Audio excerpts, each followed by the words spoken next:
Muy buenos días.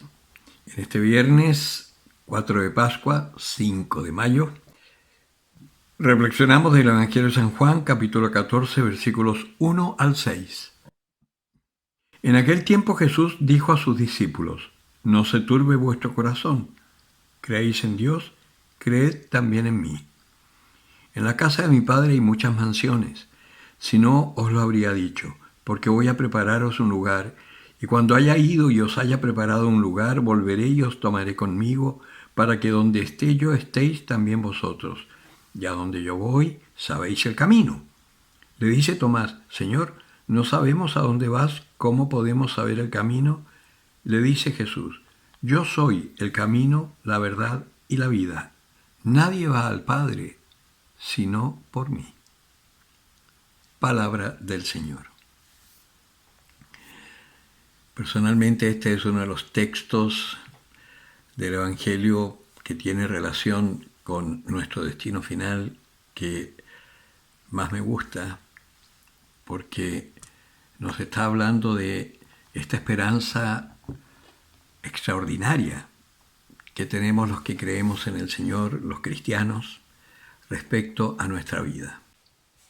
Ya sabemos, el Señor lo ha dicho en muchas oportunidades, que si vivimos unidos a Él podemos experimentar la vida eterna aquí en la tierra, como una primicia, no sin persecuciones. Por supuesto, acá siempre va a haber un combate entre el bien y el mal, y nosotros tendremos que estar permanentemente combatiendo contra ese mal que sale de nosotros, que se nos presenta y que nos tienta. Aparte del mal que puede venir desde fuera, pero el problema es fundamentalmente el combate interno, porque, como dice el Señor, nuestra lucha no es contra la carne ni la sangre, sino contra todos los espíritus del mal que habitan en la sombra tenebrosa. Y en esa sombra tenebrosa también es de nuestra alma o de nuestro corazón que está corrompido por el pecado. Pero acá el Señor nos está hablando de lo que sigue.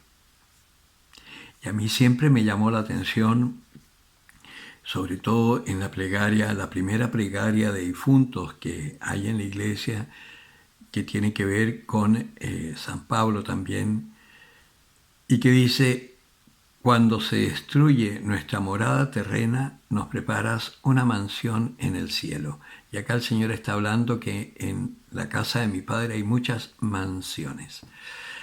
Y esto tiene relación con el cuerpo. Entonces yo los invito a reflexionar esto, porque ya hemos visto que el Señor en sus apariciones aparecía de una forma novedosa y desconcertante, estando cerradas las puertas, estaba en medio de ellos y comía. No era una ilusión o solamente una experiencia mística, sino que el Señor aparecía realmente. Van dos caminos de Maús y se les aparece el Señor y no lo reconocen en principio, salvo en la fracción del pan. María Magdalena se encuentra con el Señor frente a la tumba y tampoco lo reconoce, salvo cuando la llama María. En fin, tenemos muchos evangelios que nos hablan de esta realidad después de la muerte, de esta resurrección y de este cuerpo. Pues acá está hablando de una mansión.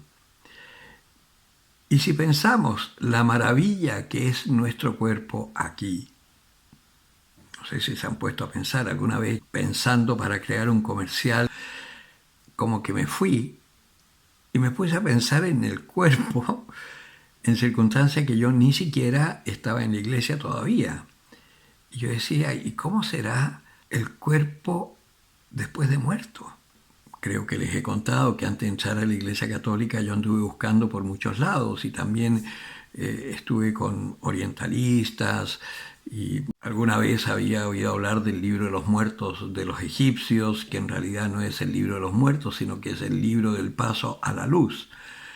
Como si ellos tuviesen esta concepción que después de pasar por la muerte, por las tinieblas de la muerte, hay alguna vida nueva. Bueno, pero eso quizás se puede investigar en la internet, no me voy a quedar en eso, pero ellos ya hablaban de una vida después de la muerte esplendorosa, que de ahí yo creo que también es que los judíos a través de Moisés pudieron comprender eso. Acuérdense que Moisés fue príncipe egipcio también.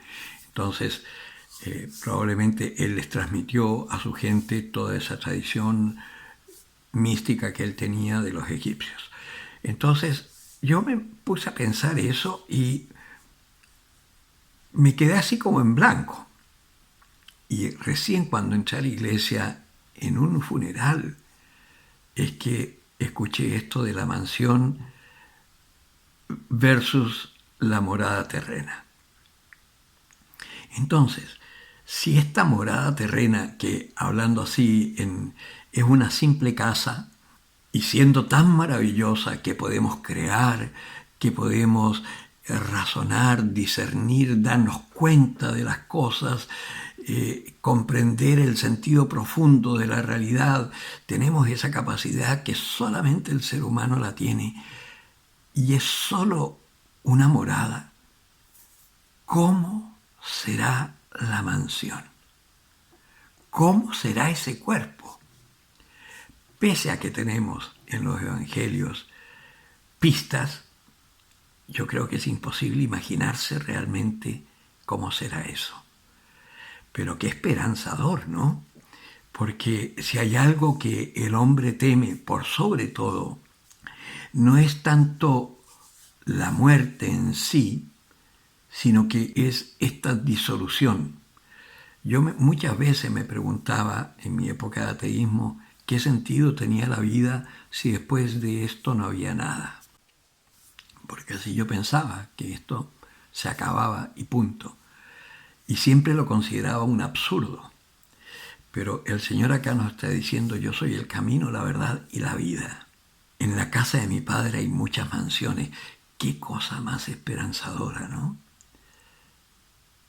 Y si además nos unimos al Señor aquí en la tierra y vivimos conforme a Él, qué distinta es la proyección que podamos hacer de nuestra vida a futuro. Yo espero que algún día algunos de ustedes puedan llegar a tener la experiencia que yo tuve, y espero que no sea tan traumática en un comienzo como fue lo mío cuando me torturaron en el año 78 en Argentina y estuve clínicamente muerto en el hospital. Y que en el año 82, cuando yo intenté quitarme la vida, el Señor tuvo que mostrarme dónde había estado yo el año 78. Espero que no tengan una experiencia tan traumática de inicio, pero sí espero que la tengan tan maravillosa como la tuve yo después, porque sí, yo conocí los umbrales. Hay un salmo que yo me identifico perfectamente que dice: porque estar en el umbral de tu casa es siempre mejor que habitar en los palacios. Hablando de palacios terrenos, porque lo que yo vi, lo que yo viví, era tan extraordinario que aunque no hubiese entrado al cielo, solamente haberme quedado en la parte de afuera ya hubiese sido algo maravilloso. Que esta palabra nos ayude a avivar nuestra esperanza y por sobre todo nos ayude a anunciar este amor maravilloso a nuestros hermanos. Creo que es una buena forma de combatir contra estas fuerzas demoníacas que se están imponiendo en el mundo. Anunciar el amor de Dios, anunciar a todo el mundo la vida. El que tenga oídos para oír, que oiga. San Miguel Arcángel, defiéndenos en la lucha. Sé nuestro amparo contra la perversidad y acechanzas del demonio. Que Dios manifieste sobre él su poder es nuestra humilde súplica. Y tú, oh príncipe de la milicia celestial, con el poder que Dios te ha conferido, arroja al infierno a Satanás y a los demás espíritus malignos que vagan por el mundo para la perdición de las almas. Amén.